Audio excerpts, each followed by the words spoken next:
it's not too early to start planting that seed. And you can actually accelerate the process a bit by starting to implement some of these tools, skills, and vocabulary in talking about mixed feelings as early as 4 years old. The danger isn't mixed feelings. It's believing that you have to choose one. Welcome to Lulubug's podcast for parents, where we empower you with the tools to help children become confident, resilient, and ready for life's adventures. Hosted by creator of Lulubug's Garden, Jil Hunter, and child psychiatrist, Dr. Karen Menotis.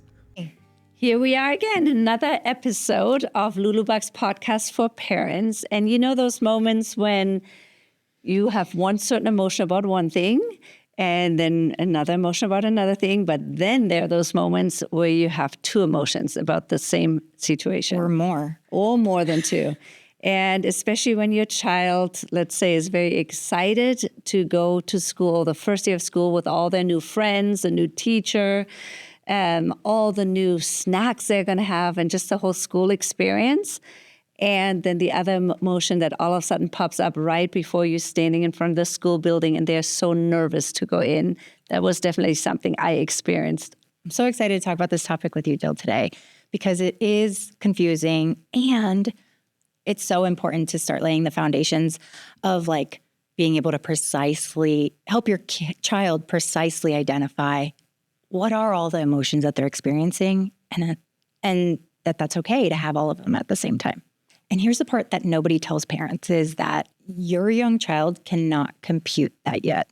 So as much as we're going to talk today about laying the foundations, their brain, because of where they are developmentally and in the brain's developmental process, it actually doesn't have what it needs to fully be able to grasp two feelings at once at age 4 and 5.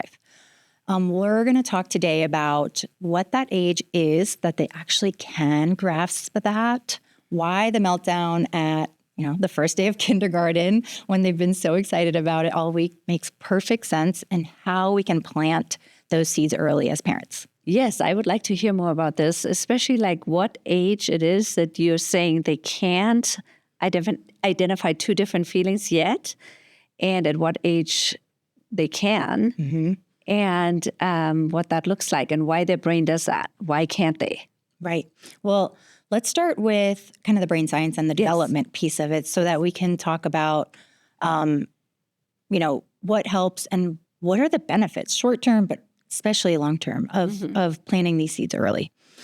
So with mixed feelings in particular, in kids that are 4 to 5 years old, their prefrontal cortex, which is the part of the brain that is right behind the forehead, and we talk about the prefrontal cortex a lot in this age group because it is so key to a lot of things we talk about, which is emotional regulation, right?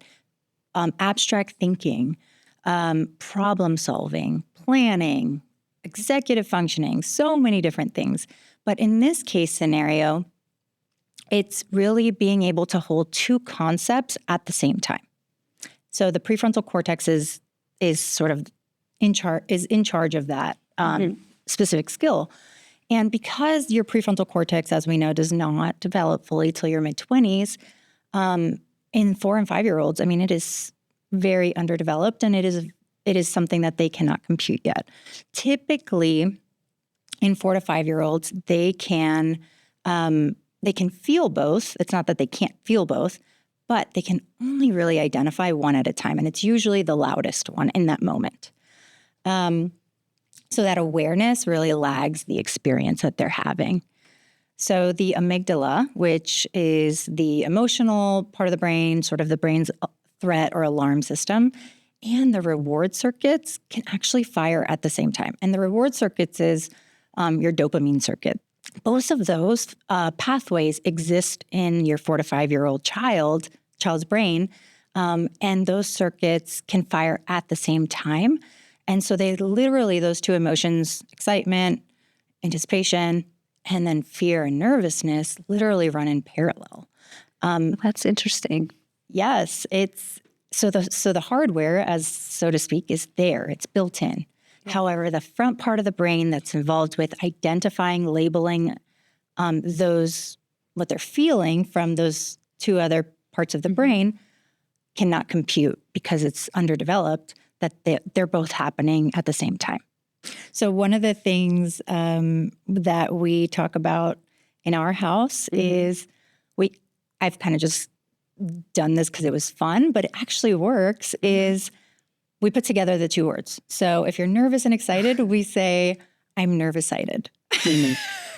And my son and my daughter can absolutely relate to it. So now it's kind of a joke in our house. Yeah. And especially with my daughter who's 17, she, before something big, she's like, I'm nervous-cited. And we started that when she was 7 or 8. Okay, explain a little, and I know this is more for the parents listening, and it's not necessarily about the child's brain, but you're saying, so when they're young, they can't yet. As an adult or your teenage child, we still feel these feelings at the same time, right? But what changes? As we go into adolescence and we go into adulthood, yes, that part of our brain that's involved in being able to hold these two concepts at the same time, the prefrontal cortex, develops and we're able to do it. But it doesn't, kids can actually start identifying and labeling two emotions at the same time as early as 7 or 8 years old. Okay. So we don't have to wait until, it's still young. And because we're talking here about preschool aged kids, specifically for some of the starting the early work, the foundation work, it's not too early to start planting that seed. And you can actually accelerate the process a bit by starting to implement some of these tools, skills, and vocabulary in talking about mixed feelings as early as 4 years old. And I love what you're doing at home, like turning it almost into one word, because it really means they are coexisting at the very same time, and they're just both together. Yeah, and it resonates with them. Yes. They're like, it kind of like clicks. They're like, you're right, Mom. Like, that's it. That's what I'm feeling. That's it. Yeah, both of it. Yes. So I'll give you an example. My son's birthday was recently, and we did the whole thing. He wanted to go to the batting cages because he's very into baseball, as we've learned from other podcasts I've talked about. So we did the batting cages, and he was just so excited. And then I look over, like probably in the middle of the party, and he's just sobbing. And I run over to him, and I'm like, are you okay? What are you feeling? Yeah. I almost ended up saying, this is your party. You love parties. You've been wanting this for so long. And he was excited, but he was also really overwhelmed in that moment. Yeah. So what did you do? So really it starts with coming with our, just coming in with our calm affect or calmness. We went through a few deep breaths with him because I knew he wouldn't be able to really communicate anything in that heightened emotional state.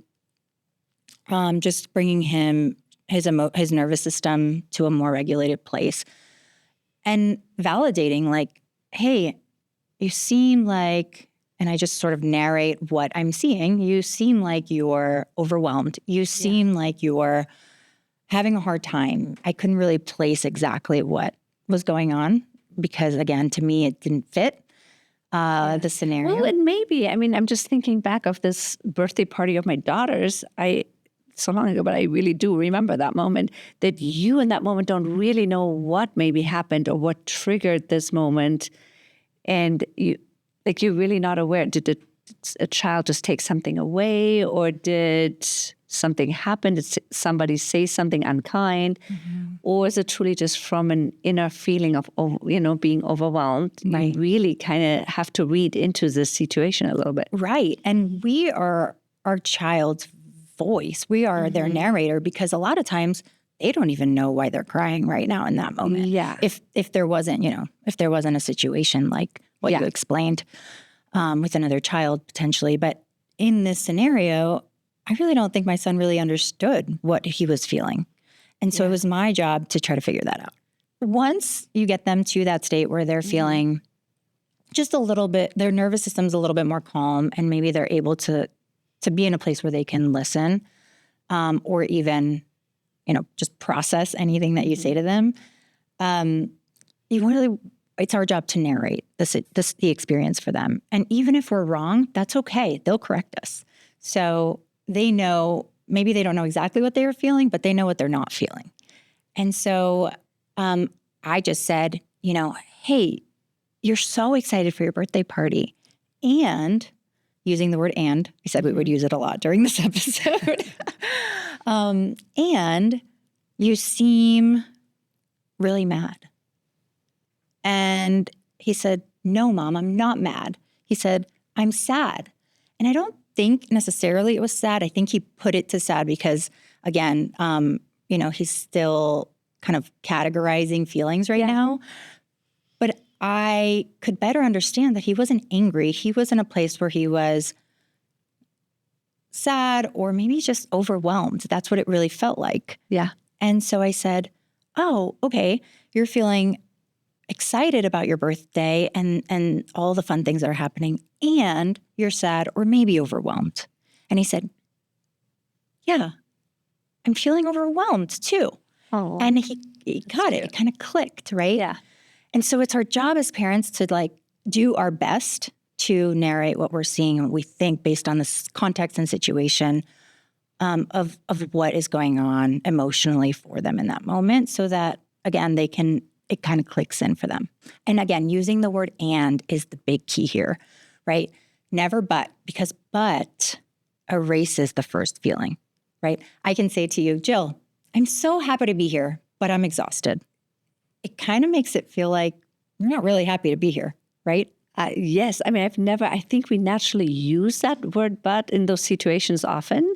But now you explaining it like this, it really makes so much more sense to pay attention to use the word "and." Yeah. And even honestly, in my adult conversations, I have made that change. And I've noticed such a big difference, especially when I'm talking to parents. Yeah. Where I'm trying to really validate their perspective. And it's not the best way to approach that specific child. It makes such a difference. Right. For me, this is like this aha moment right now, even just in, adult conversations and situations you find yourself in, or helping friends even in situations, that it can coexist, both of it. Right. So that's number one, right? Let's start using the word "and" in our conversations, whether it's with your young child, when you're describing these mixed feelings, or your teenager, when not only maybe describing mixed feelings, or talking about a really hard situation that maybe you don't agree with. But again, we validate because it is the perspective and the emotion of the other person while trying to show your perspective in a way that allows for both to be present at the same time. So I love, love, love using the word "and." It's my new word. Thank you. The other thing is, sometimes your young child in that moment can't express it verbally, right? Or it's really hard, right? Because we know maybe they just aren't, or even after taking a few deep breaths or after doing some calming techniques together or with some co-regulation from your own calm, they're just not in a place where their nervous system is fully regulated and ready to access words. Because as we know, it's really difficult, even for adults, when your emotional mind is really heightened, to access the front part of your brain to use logic or rational thinking, or even those language parts of your brain to access and articulate words. For young children, it is 100 times harder. I actually have a question on that. It just popped into my head. So let's say one of the emotions is, all emotions are okay, but they're definitely let's say you feel happy and excited, but you feel nervous or sad at the same time. Does your brain automatically, is one feeling, a negative or positive, more dominant? Absolutely. That's just part of actually human nature, the way we're wired. Okay. Oftentimes, if we're feeling pain or if we're feeling discomfort or if we're feeling emotional pain, that tends to be the loudest, right? Even though, because we notice that more because it's distressing. It doesn't feel good, right? And so not just in kids, but in adults too, that tends to, again, be the loudest emotion that we can identify or feel. as adults, we're more able to sort of rationalize with ourselves, saying like, okay, maybe I am uncomfortable right now, but, I'm going to do X, Y, or Z, and I know that this is temporary and I will feel better. Kids don't have that ability yet, again, because of that underdevelopment of the prefrontal cortex to be able to rationalize in the moment with themselves to make it not feel like the end of the world. Yeah, I know with my kids, we would sometimes use practices that we validated the feelings that they are both coexisting. They're there, both of them. And you're feeling maybe one stronger than the other one right now, but they're naming them. They know what they're now feeling with the help of myself back then. But then to also choose, okay, that you have the power also to choose which one do I want to feel more, which not feel more, you're feeling both, but like which one do I want to more pay attention to? Or we would use the term like water more, like grow that seed more. Tell me about that practice a little. Is that too young and like young children to already introduce this practice, or? No, I think that's really great that you guys are doing that, because so much of what, even with mixed feelings that we're talking about today, is even if they cannot grasp it, you're planting the seed, right? So that, and you can actually accelerate the process by doing this.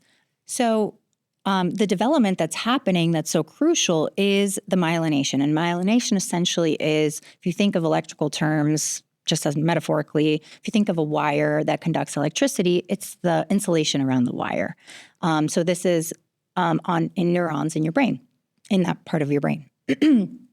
And it's happening all over, but really, like, this is the most crucial part for what we're talking about today. Part of the brain and the prefrontal cortex. And so the more you practice things, skills, like you mentioned, the watering, priming some of these concepts, the more myelination that you're creating. So you can actually help them develop skills that they might not have developed until 7 or 8, maybe just a little bit earlier. So, but by the time they get to that age, they're familiar with the concept. They've practiced it, many times with you. They've heard it come out of your mouth before in your own modeling every day. And so it's a lot easier and quicker for them to really establish those neural pathways, if that makes sense. The other thing that I want to quickly just go back to is when kids are not quite regulated enough to be able to access their words to tell you maybe what they're feeling. If in the setting of mixed feelings, but just in general.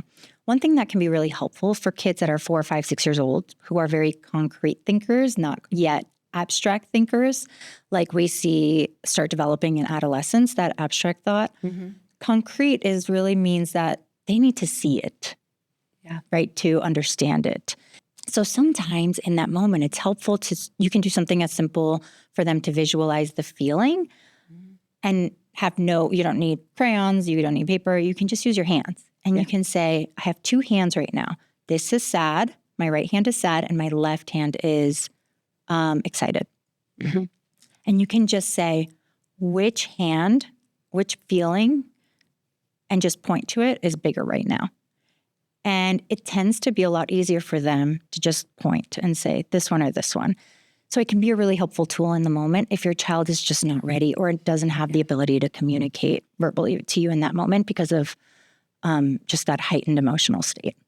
I love when you give us examples like this where we don't need other materials or tools, because easily you could do this with watercolors or something. But if it's just right there, and you can practice it with your child, it makes it so easy and you can use it anywhere you are. Right. One thing you mentioned earlier, and it was more a side sentence but I feel like the listeners and myself, I just know this is a scenario this happens often, is bringing home a new sibling, or even just sibling rivalry in general, like having, 2 children at home. Tell us a little bit about, like how can that be handled? Yeah, and that's a really common situation where kids have really big mixed feelings, right? They've been 9 months talking to the baby from your belly. Yeah, but it wasn't just there. Yes, but the baby has not taken any attention away from them yet, and it's not, especially for that first new little sibling where they don't know what to even expect. They're so excited. It's so common for them once the baby's born, and they start really, again, it's a transition. Transitions in general, especially new transitions, going from being home all the time with mom to starting kindergarten, or not having siblings to having a new baby sibling, or a lot of these different transitions are such a common time when kids are excited and happy and at the same time scared or mad or jealous. Yeah. And so with a new sibling, I mean, it almost feels sometimes like, from a parent's perspective, they might be being fickle, or they might be confused, where like in the morning they can say how much they love the baby at breakfast and then send her back at lunch. Yeah. Right? They're actually not being fickle. They're actually reporting accurately from a brain that can only display one feeling on a screen at the same time. Both reports are totally true and accurate. And that's the hard thing to grasp sometimes with young kids, with situations that, they seem just so happy and excited about. And then the next second, it could be so angry and mad about. And that's okay. That's developmentally normal. And so as parents, I think these feelings can feel even more confusing or baffling because children experience, and they also, what they experience is what you see so loudly. Like their emotions, they feel big, they are big, and they come out big. And so those feelings of one really big, excited, loud emotion, and then the next second, this really loud, angry, jealous emotion can be such a stark contrast. And I almost feel like they're flip-flopping. But no, it's just normal. Kids experience everything big, and they experience them at the same time sometimes. The best way to respond in that moment, narrate the experience for them. You know that most likely why they're saying that is that they are jealous of the attention that is now being given to this new human in their house, right? Reframe it. Reframe the I hate the baby for the child to, right now, you're really mad at the baby. I understand that. Maybe we can have some one-on-one time, just me and you later today, and then move on. Also remember that more than what we say, kids will do what we do, right? Okay.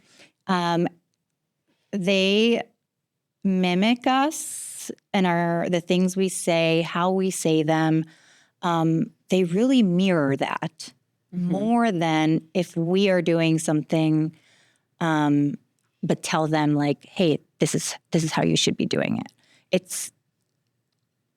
It doesn't work very well. It doesn't. And I actually just last night was thinking about that just with older kids too, just how you can't say something to your child not to do, but you do it all the time. And to really keep working on yourself as well and be very careful with that situation. Yeah. And we're not going to be perfect. We're human beings, right?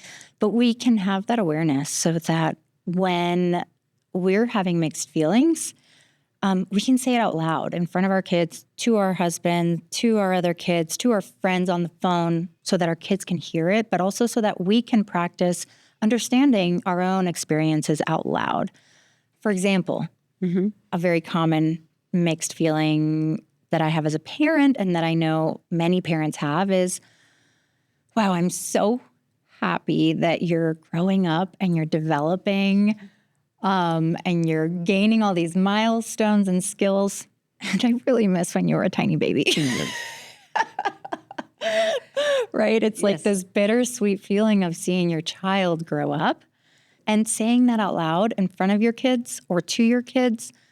So valuable, so valuable for them to understand not only do we experience the same thing, but this is how you express it.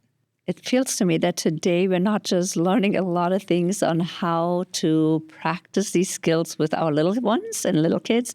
This seems to be very helpful, even acting, in everyday life, using in everyday life with who you're working with or your friends, your other relationships you have in your life. I mean, that's exactly what we're doing here, right? We're starting the process of, for young kids, really, really early, of helping them understand themselves so that they can not only communicate it out loud, but so that down the line, these tools are so well established that they can have better relationships. They can have better communication so that our relationships don't suffer, so that our self-esteem doesn't suffer, so that we can tolerate really hard things as adults that will come our way because it's life. Starting that when they're 4, when they're 3, when they're 4, when they're 5. So you were talking about how this can help these kids later on in life. Are there any other long-term benefits you can see by teaching these kids young? Absolutely. So what we're teaching them by noticing both feelings that are happening at the same time, and by helping them understand that these 2 or 3 feelings can coexist, and helping them identify them precisely is called emotional granularity. And what that essentially means is that they are learning how to precisely, specifically identify an emotion. So it's not like mad, happy, sad, right? Which is a lot of like just kind of broad feel. They are real feelings, but being more specific, right? Maybe they're not mad. Maybe they are disappointed. Maybe they're not happy. Maybe they're satisfied, right? So being even more specific than this tends to be sort of the overall feeling that we tend to just identify and talk about in our everyday discussions with our kids, being able to help them be more precise. And with that preciseness, when there is more than one emotion happening at the same time, being able to help them precisely identify and label each one. It's a hard thing to do for adults, but even more so for kids. But the long-term benefits of that, and even in the short term, can help with, number one, better emotional regulation. So in kids, but even in adulthood, when you're able to precisely label and name and identify emotions and your experience, you are better able to identify what you need right in that moment. Yeah. And so you're better able to use the skill or the coping mechanism to regulate in that moment. The other long-term benefit that tolerating both at once is the foundation of every hard thing later on, right? For example, you can love somebody that you're angry at, right? You can grieve and feel relieved at the same time. You can feel nervous and feel ready at the same time. And these are some, right, I'm giving more examples of things that are really common in adulthood and even adolescence, right? Yeah. So preparation for that. The teenager who can hold, I love my friend and she hurt me, doesn't have to pick a side and blow up the friendship, right? Yeah. The danger isn't mixed feelings. It's believing that you have to choose one. And so that's what we're teaching really early on with the skill of identifying and of identifying, labeling, and being able to manage 2 or 3 emotions at once in young children. Yeah, what a beautiful thing to take into adulthood with you. It makes such a difference. It makes such a big difference. The vocabulary that you're planning now is what your child's going to use with that friendship breakup, the divorce they might witness, the grandparents' goodbye. I can feel two things at once, and both things are allowed, might be the most single useful sentence a human can carry into adulthood. You're installing it at 4 years old. That's so powerful. With the word "and." Yes. The word "and." One of the most powerful words in our vocabulary. Yeah, I this was an amazing episode. I've learned so much, and I can feel it, the difference in it, and how powerful this can be, learning this early for your entire life. 100%. What a gift. Thank you so much, Karen. Absolutely. We also have the Lulubug's Garden episode on mixed feelings that's coming out just right in time with preschool, kindergarten, school starting. And in the show, the twins are really nervous to go to school because they're not in the same classroom this time, but they're also so excited to go back to school because they love school. It's a great tool to use to prime some of the concepts that we talk about here in a very fun storytelling, song singing way of delivering really, really valuable messages for your child so that they can have some familiarity with what maybe you can build on at home with them through some of the skills and topics that we talk about in Lulubug's podcast for parents. So thanks for listening. Thanks for supporting. And we hope that this has been helpful for you and your little one. And what would be so helpful for us too, if you're watching this, to watch Lulubug's Garden and like and subscribe.